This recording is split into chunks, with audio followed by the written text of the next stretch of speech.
That is the springtime in Utah.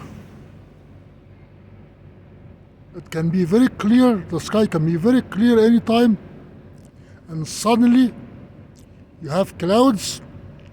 The clouds turn into hail.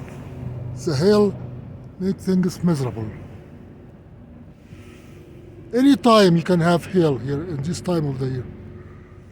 Those are the Rockies, the western slopes of the Rockies.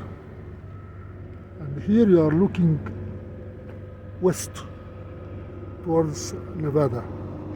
Still have, well, the snow is not much. They say we are going to have flooding because of too much snow. In the summer.